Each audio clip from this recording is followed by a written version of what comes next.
नमस्कार दोस्तों, कैसे हैं आप लोग। स्वागत है आपका आज के इस वीडियो में। भैया रासायनिक अभिक्रिया एवं समीकरण और साथ ही साथ अम्ल क्षार, जी हाँ दोस्तों, अम्ल क्षार और लवण, इस पर भी आज हम इस वीडियो को देखने वाले हैं बच्चों।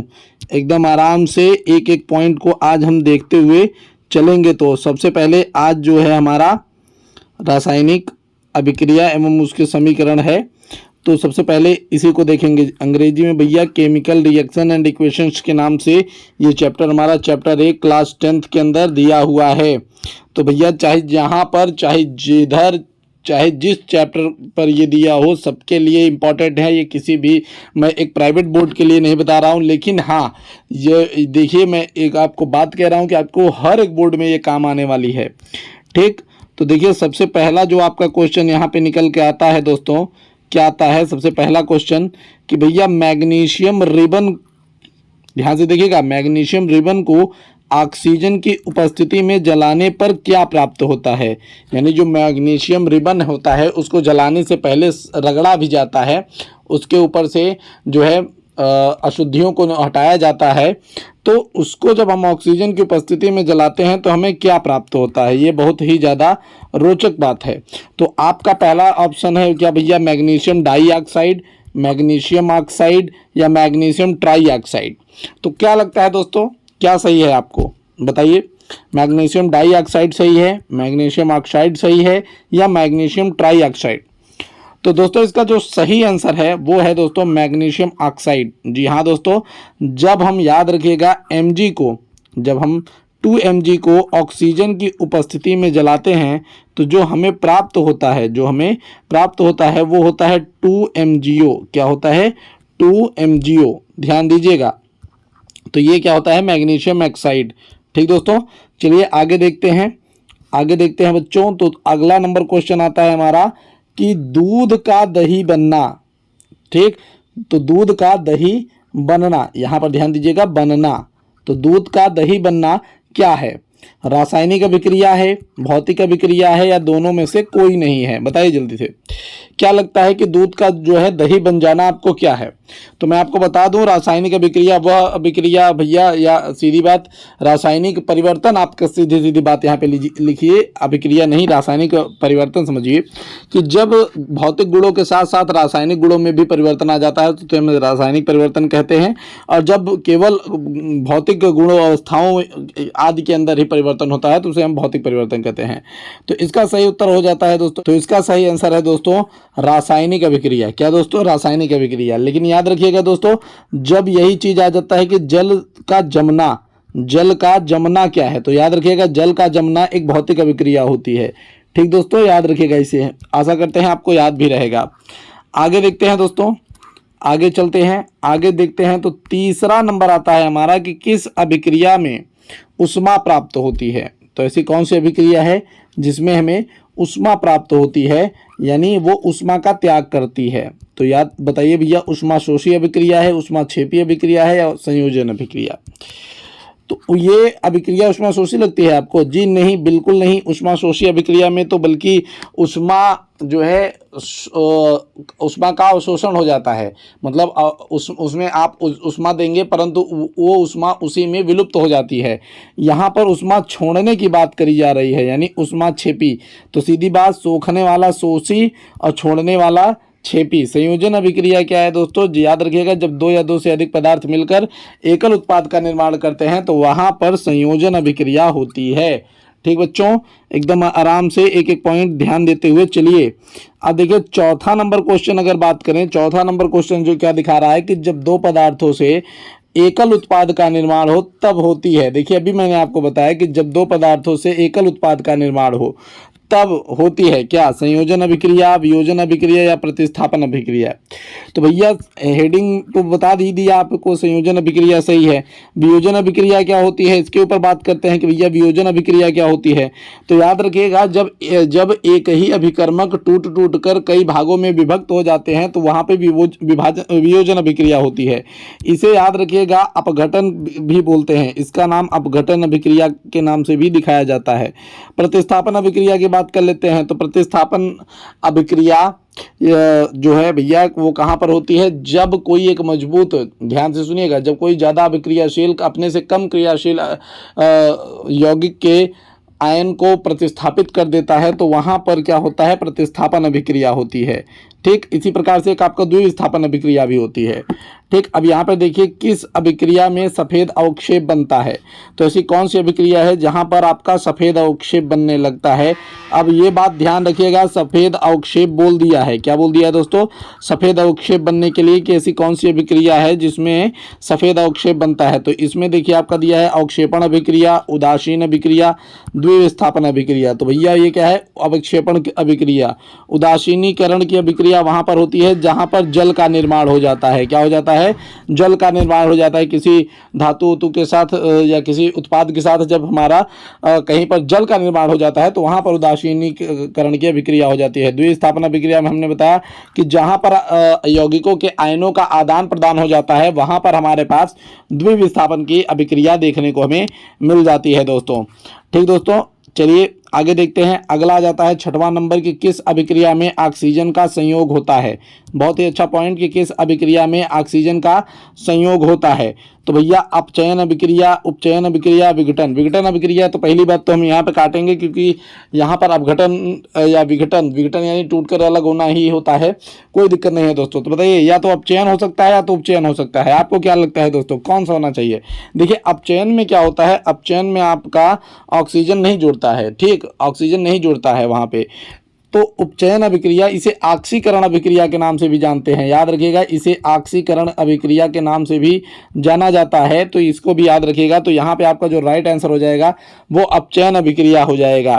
ठीक, तो यहाँ पे उपचयन अभिक्रिया हो जाएगा, माफ करिए, उपचयन अभिक्रिया हो जाएगा और अपचयन अभिक्रिया आपका यहाँ पे नेगलेक्ट हो जाएगा। ठीक दोस्तों, आगे चलते हैं, देखते हैं 7वां नंबर, चिप्स के पैकेट में, चिप्स के पैकेट में कौन सी गैस भरी जाती है। बहुत अच्छी बात कि चिप्स के पैकेट में कौन सी गैस भरी जाती है। अच्छा, यहाँ पर मुझे एक और बात बताइएगा, यहाँ पे एक बात मैं और आपसे जानना चाहता हूँ कि ये बताइए बल्ब में कौन सी गैस भरी जाती है, बताइए जल्दी से, बल्ब में कौन सी गैस भरी जाती है, जल्दी से बताइएगा। तो बल्ब में आर्गन गैस भरी जाती है, कौन सी गैस, आर्गन गैस भरी जाती है। तो इसका मतलब इसमें चिप्स के पैकेट में कौन सी गैस भरी जानी चाहिए, बताइए आपको क्या लगता है, क्या वो नाइट्रोजन हो सकता है, क्लोरीन हो सकता है, आर्गन हो सकता है, तीनों में से कौन सा आपको लगता है बच्चों कि इन तीनों में से वो सही है। तो मैं आपको बता दूं आंसर आपका नाइट्रोजन सही है। चिप्स के पैकेटों में ऑक्सीजन गैस को हटाकर नाइट्रोजन गैस भरा जाता है क्योंकि वहां पर हम चाहते हैं कि भाई हमारा जो उसमें खाद्य पदार्थ है वो क्या हो कि वो जल्दी से सड़े गले ना, वो महक न दे, जिससे कि वो काफी दिन तक सुरक्षित रह सके। तो हम यही कार्य करते हैं, चिप्स के पैकेटों में क्या करते हैं कि हम नाइट्रोजन गैस भर देते हैं, वहां से किस गैस को हम बाहर निकाल देते हैं, ऑक्सीजन गैस को हम बाहर निकाल देते हैं। इस बात पर विशेष फोकस बना के रखिएगा कि ऑक्सीजन गैस को वहां पर हम बाहर निकाल देते हैं। ठीक दोस्तों, अब क्लोरीन गैस की तो यहाँ पे कोई बात ही नहीं रही, तो आगे चलते हैं। अब आगे चलते हैं तो देखते हैं कि भैया ए प्लस बी जहाँ पे सी बन रहा हो, ऐसी कौन सी अभिक्रिया होती है, संयोजन अभिक्रिया होती है या अपघटन अभिक्रिया होती है। तो भैया सबसे पहली बात तो अपघटन अभिक्रिया किस प्रकार की होती है मैं ये बता देता हूँ। अपघटन अभिक्रिया में आपका जो है ए, आपका जो ए है, एक मिनट दोस्तों, हाँ देखिए जो आपका ए है वो प्लस बी नहीं होता, वो क्या होता है कि आपका ए ही बी प्लस सी में टूटकर अलग हो जाता है, तो उसे हम अपघटन अभिक्रिया या वियोजन अभिक्रिया के नाम से जानते हैं। एक और आपका है भैया देखिए वियोजन अभिक्रिया, तो ये दोनों एक ही हैं, कोई दिक्कत नहीं है। तो यहाँ पर देखिएगा दोस्तों, यहाँ पर आपके पास जो है सही आंसर क्या बनेगा, आपका हो जाएगा संयोजन अभिक्रिया। क्या हो जाएगा दोस्तों, संयोजन अभिक्रिया, जो कि आपका सही आंसर बनेगा यहाँ पे कि दो पदार्थ मिलकर आप क्या बना देते हैं, एक तीसरा नया पदार्थ बना देते हैं। ठीक दोस्तों, अब देखते हैं दोस्तों आगे 9वां नंबर क्या आ जाता है कि लोहे में किस रंग का जंग लगता है। लोहे में किस रंग का जंग लगता है, मतलब जो लोहा होता है, आपने लोहे को देखा होगा कि लोहे के ऊपर जंग लगता है, तो वो किस प्रकार का होता है, बताइए। भूरे रंग का होता है, क्या आपने भूरे रंग का कभी जंग देखा है लोहे के ऊपर, हरे रंग का देखा है या काले रंग का देखा है, जल्दी से बताइए किस रंग का आप देखते हैं भाई। तो लोहे में अभी आप थंबनेल देख के अगर आ रहे होंगे तो काले रंग का तो आपको पता ही चल गया होगा कि भैया चांदी का है, क्या है भैया, चांदी का, चांदी पर काले रंग का जो है क्या लगता है मेरे बच्चों, काले रंग का जंग लगता है। हरे रंग का किस पर लग जाता है, पीतल या तांबे पर, याद रखिएगा तांबे पर। तो इसका मतलब आपका राइट आंसर हो गया भूरे रंग का। तो गहरे भूरे रंग का एक जो है परत जम जाता है, जिसे हम लोहे का संक्षारण कहते हैं या लोहे पर जंग लगना कहते हैं। ध्यान दीजिएगा इस बात पर। और इसको किस प्रकार से बचाव किया जाता है, तो याद रखिए यशद लेपन कर दिया जाता है, यशद लेपन कर दिया जाता है, नहीं तो पेंट लगा दिया जाता है। पेंट के साथ भी जो है इसके साथ भी इसका आराम से क्या कर दिया जाता है बच्चों, एकदम प्यार से इनको बचाने का संपूर्ण प्रयास कर लिया जाता है। तो एकदम अच्छे ढंग से इस बात को आप समझ जाइए, बेहतर होगा। अब देखिए 10वां नंबर आपका तेलीय खाद्य पदार्थ है। 10वां नंबर क्या है कि तेलीय खाद्य पदार्थों का गंध देना क्या है। जो तेलीय खाद्य पदार्थ होते हैं उनका गंध देना क्या है, वकृत गंधता है या महकन है या दुशातिल है।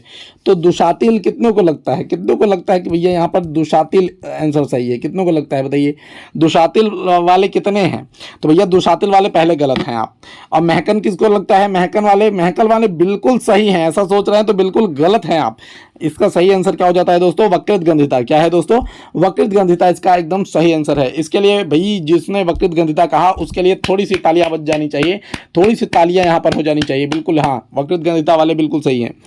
अब बताइए बच्चों, अगला 11वां नंबर क्वेश्चन अगर हम देखें, 11वें नंबर क्वेश्चन के ऊपर चलते हैं।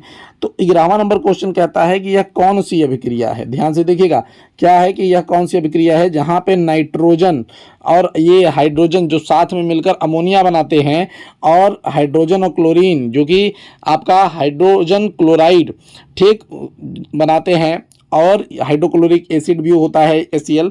तो भैया वो मिलकर क्या बना रहे हैं, अमोनियम क्लोराइड। यानी दो लोग यानी A+B मिलकर बना रहा है C। तो ऐसा कौन सा अभिक्रिया अभी मैंने बताया आपको। जी हाँ दोस्तों, आप बिल्कुल सही जा रहे हैं। आपने एकदम सही आंसर दिया कि संयोजन अभिक्रिया है भैया। अब गठन अभिक्रिया मैंने कहा कि नहीं हो सकता यहाँ पर, क्योंकि दो लोग एक पदार्थ बना रहे हैं, दो लोग मिलकर एक पदार्थ बना रहे हैं। अब गठन में तो ऐसा होता नहीं, उष्माशोषी में तो बिल्कुल ऐसा नहीं देखने को मिल सकता। तो आराम से आपने पहला वाला जो है, ये आपका जो आंसर है वो यही रहेगा। याद रखिएगा, एकदम प्यार से एक एक चीज़ को पढ़ते हुए चलेंगे तभी तो काम बनेगा भैया, नहीं तो काम गड़बड़ा जाएगा। अब देखते हैं कोयले का दहन किस प्रकार की अभिक्रिया है। बहुत गजब चीज़ है कि कोयले का दहन किस प्रकार की अभिक्रिया होती है। तो अगर जैसे सी है, सी को अगर आपने ऑक्सीजन की उपस्थिति में जला दिया तो आपके पास बन जाता है CO2। तो दो लोगों से एक एकल अभिक्रिया मतलब एकल उत्पाद बन गया। तो यहाँ पे क्या बन गया, संयोजन अभिक्रिया। तो कैसा है भैया, संयोजन अभिक्रिया है, वियोजन अभिक्रिया नहीं है, उष्माशोषी नहीं है। ठीक, उष्माशोषी अभिक्रिया बिल्कुल नहीं है, वियोजन अभिक्रिया बिल्कुल नहीं है। तो कौन सा आंसर आता है, संयोजन अभिक्रिया। तो बिल्कुल अगर यदि आप एकदम सही दिशा में जा रहे हैं बच्चों तो बहुत अच्छी बात है, बहुत ही ज़्यादा अच्छी बात है। अब देखते हैं दोस्तों, आगे चलते हैं, आगे चल के देखते हैं क्या है। तो अगला आ जाता है हमारा कि यह कौन सी अभिक्रिया है। आ जाता है कि यह कौन सी अभिक्रिया है भैया, कौन सी अभिक्रिया है। देखिए क्या दे रहा है, CH4 यानी मीथेन, 2O2 यानी ऑक्सीजन, दोनों को जला दिए हैं, CO2 बन गया और 2H2O बन गया। तो ये देखने वाली बात हो जाती है कि ये किस प्रकार की अभिक्रिया है। तो भैया सीधी सी बात, ये क्या है, हमारी उष्माक्षेपी अभिक्रिया है। ये किस प्रकार की अभिक्रिया है भैया, हमारे पास उष्माक्षेपी अभिक्रिया है। ध्यान दीजिएगा, ठीक। तो ये उष्माक्षेपी अभिक्रिया आ जाती है। ठीक, आराम से जाने रहिएगा, क्योंकि यहाँ पर हमारे पास क्या हो जाता है, यहाँ पर हमारे पास ऊर्जा मिलती है। हमें क्या मिलती है, हमें ऊर्जा मिलती है। इसलिए ध्यान दीजिएगा, ये हमारे पास उष्माक्षेपी अभिक्रिया हो जाती है। इस बात पर एकदम फोकस बना के रखिए कि हमारे पास यहाँ पर जो भी अभिक्रिया दिख रही है ये एक उष्माक्षेपी प्रकार की अभिक्रिया है। ठीक, एकदम आराम से सब कुछ कट टू कट पढ़ते हुए चल रहे हैं हम। अब चलते हैं, देखिए देखते हैं अगला आ जाता है कि यह कौन सी अभिक्रिया है। अब पूछ रहा है कि यह कौन सी अभिक्रिया है, जो आपको ये सामने दिख रही है अभिक्रिया, यह कौन सी अभिक्रिया है, यही पूछ रहा है।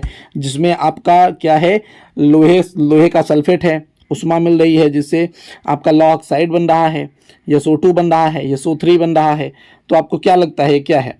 तो अगर ध्यान से देखिए दोस्तों तो आपको समझ में आएगा कि यहाँ पर क्या हो रहा है कि मतलब टूट कर यहाँ पर टूट कर अलग बट रहे हैं। तो भैया कैसी अभिक्रिया, वियोजन अभिक्रिया। संयोजन और ये द्विविस्थापन तो बिल्कुल नहीं हो सकते। यानी आपने क्या जाना कि ये वियोजन अभिक्रिया है, सीधी सी बात। ठीक दोस्तों, अब चलते हैं देखिए अगले क्वेश्चन पर। अगला क्वेश्चन क्या है दोस्तों कि यह कौन सी अभिक्रिया है। अब बोल दिया भैया कि यह कौन सी अभिक्रिया है, जहाँ पर सोडियम सल्फेट है, बेरियम क्लोराइड है, बेरियम सल्फेट है और सोडियम क्लोराइड है। अब ये लोग मिलकर क्या किए हैं, देखिए यहाँ पे SO4 था, ध्यान दीजिएगा, यहाँ पर SO4 था और यहाँ पर आपके पास क्लोरीन था। अब यहाँ पे आपका SO4 हो गया, यानी अभी तक क्या था, अभी तक बेरियम के पास क्लोराइड था, लेकिन यहाँ पे अब बेरियम के पास सल्फेट हो गया। और यहाँ पे सोडियम के पास सल्फेट था, लेकिन यहाँ पे सोडियम के पास क्लोराइड हो गया। यानी अगर आप यहाँ पे ध्यान दीजिए कि सोडियम के साथ यहाँ पे सल्फेट है और यहाँ पे क्लोराइड है, यहाँ पे बेरियम के साथ क्लोराइड और यहाँ पे सल्फेट है। तो यहाँ पे हम देख रहे हैं कि ये एक दूसरे के आयनों का आदान प्रदान कर रहे हैं। तो जहाँ पर आयनों का आदान प्रदान होता है वहाँ पर हमारे पास कौन सी अभिक्रिया होती है, द्विअवस्थापन अभिक्रिया होती है या अवक्षेपण अभिक्रिया होती है, दोनों सही है।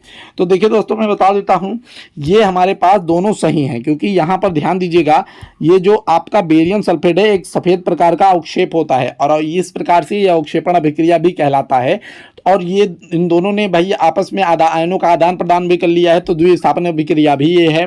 तो यहाँ पर याद रखिएगा कि दोनों हैं। तो अगर आपको अवक्षेपण अभिक्रिया के लिए बोलता है तो याद रखिएगा, जहाँ तक मुझे यकीन है कि बोर्ड के एग्जाम में अगर आपको इससे संबंधित कोई क्वेश्चन आएगा तो यही अभिक्रिया आपको लगभग दी जाएगी। तो यही अभिक्रिया आपको लगभग दी जाएगी, यही मेरा आपसे वादा है, जहाँ तक मुझे लग रहा है संपूर्ण भरोसे के साथ, क्योंकि एक बहुत ही फेमस कक्षा 10 के लिए ये क्वेश्चंस है। अब देखिए 16 नंबर पे अगर चलते हैं, 16 नंबर पे आ गए हैं भैया, 16 नंबर पे आ चुके हैं। तो 16 नंबर पे देखते हैं यह कौन सी अभिक्रिया है जहाँ पर ZnO+C ZnCO है।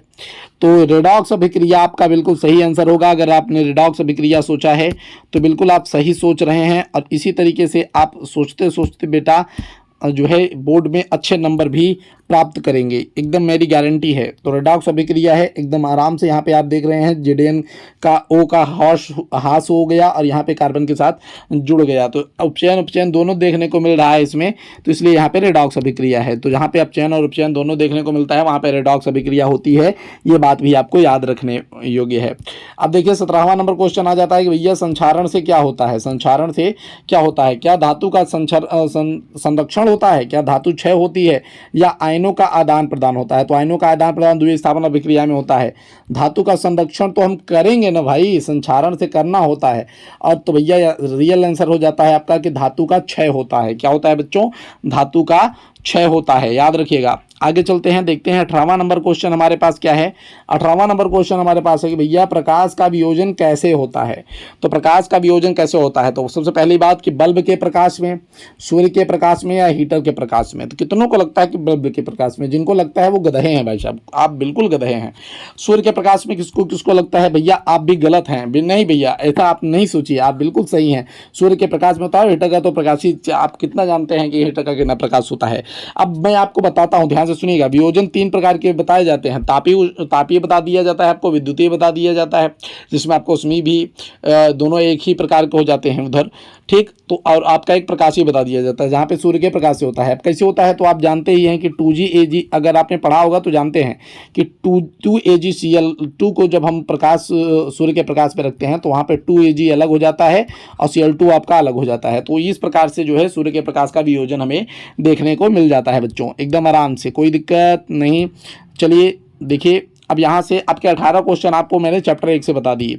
चैप्टर 1 से मैंने आपको 18 क्वेश्चन बता दिए भैया, इतने में आपको फंसने ही फंसना है। अब आ जाता है हमारा अगला चैप्टर, जिसे हम अम्ल, क्षारक और लवण के नाम से जानते हैं, एसिड, बेसिड एंड सॉल्ट के नाम से हम इसे जानते हैं। तो देखते हैं दोस्तों 19वां नंबर क्वेश्चन इस चैप्टर से क्या है कि स्वाद में खट्टे होते हैं। तो कौन स्वाद में खट्टा होता है बताइए, स्वाद में खट्टे कौन होते हैं, अम्ल होते हैं, बिल्कुल सही, अम्ल होते हैं। क्षार कैसे होते हैं, क्षार भैया कड़वे होते हैं, याद रखिएगा। जल में घुलनशील क्षारक को क्षार कहते हैं। तो क्षारक हो या क्षार हो, दोनों ही कड़वे होते हैं या तीखे होते हैं, ये भी देता है। और लवण आपका भैया कैसा होता है, तो लवण यानी नमक यानी नमकीन, सीधा सीधा आपका नमकीन होता है, और क्या कहें। तो ये एकदम आराम से जान लीजिए, कोई दिक्कत नहीं। चलते हैं अगले क्वेश्चन पर। लिटमस पेपर के बारे में आ गया भैया, अम्ल का लिटमस पेपर पर क्या प्रभाव होता है। अम्ल का लिटमस पेपर पर क्या प्रभाव होता है, तो नीले से लाल करता है, या नीले से लाल करता है, या लाल से हरा करता है, या लाल से नीला कर देता है। जल्दी से बताइए, नीले से लाल, लाल से हरा, हरा और लाल से नीला, क्या लगता है आपको।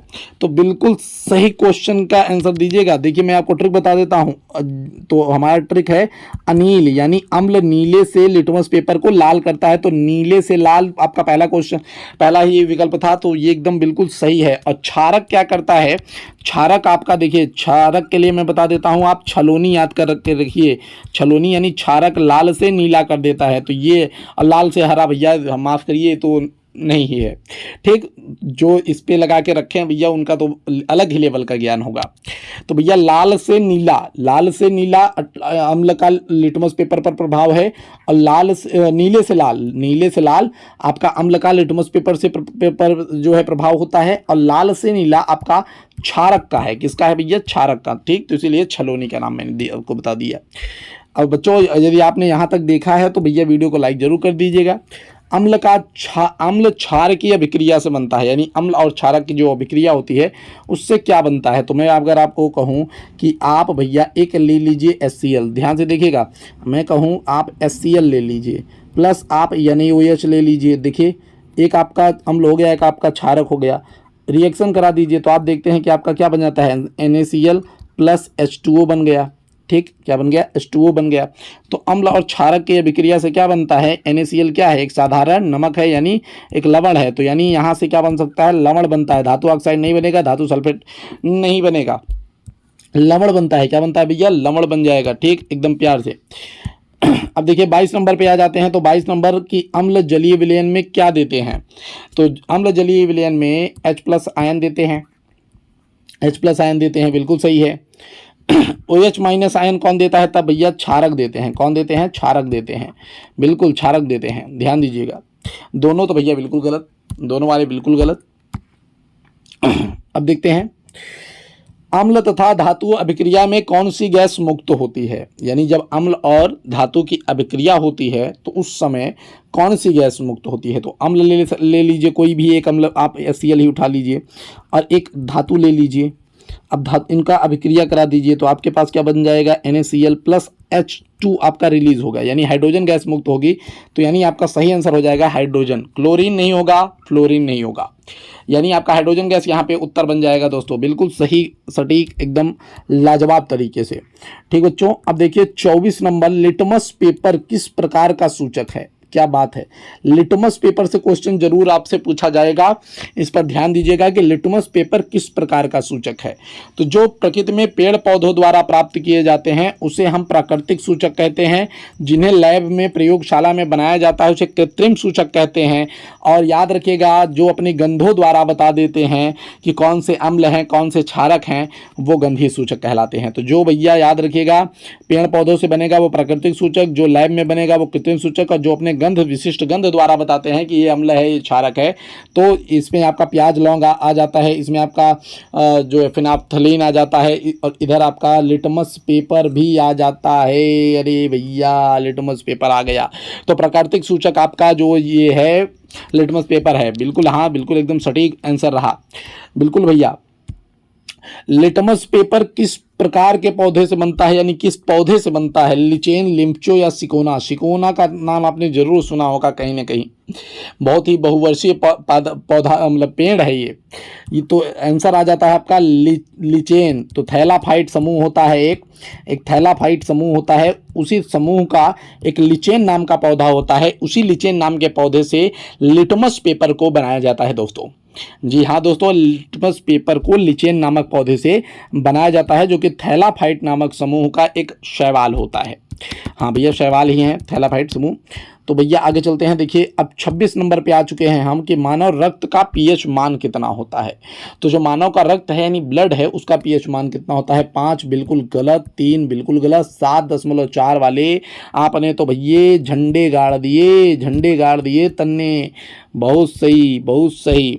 चलिए अब ध्यान दीजिएगा यहाँ पर एक क्वेश्चन है भैया, क्या एक क्वेश्चन है कि पीएच स्केल का निर्माण किसने किया था। तो अब आ जाता है कि भैया पीएच स्केल का निर्माण किसने किया था।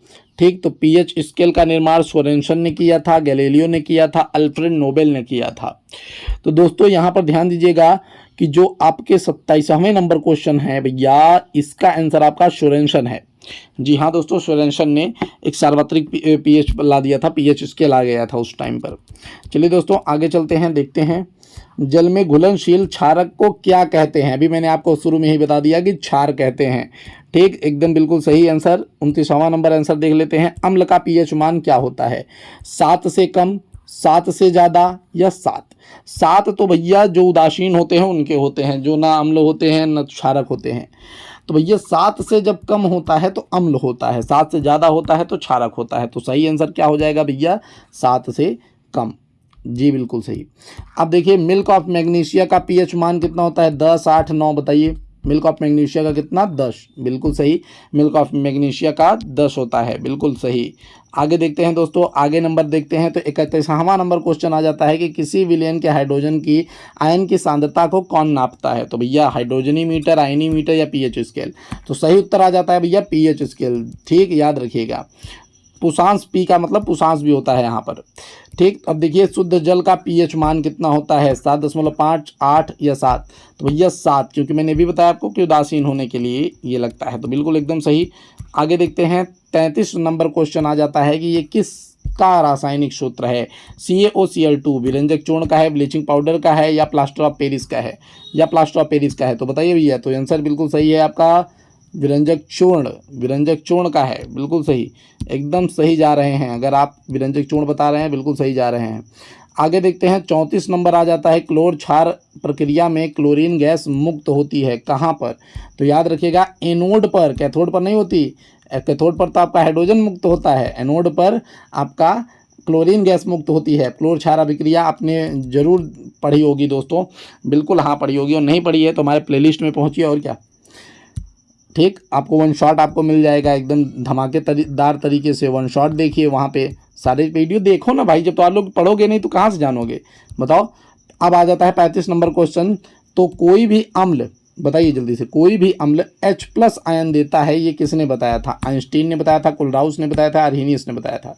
तो ये बताया था दोस्तों आर्हेनियस ने। किसने बताया था? आर्हेनियस ने। जी हाँ, कि कोई भी अम्ल H+ आयन देता है और कोई भी क्षारक जल में OH- आयन देता है, ये आर्हेनियस जी ने बताया था।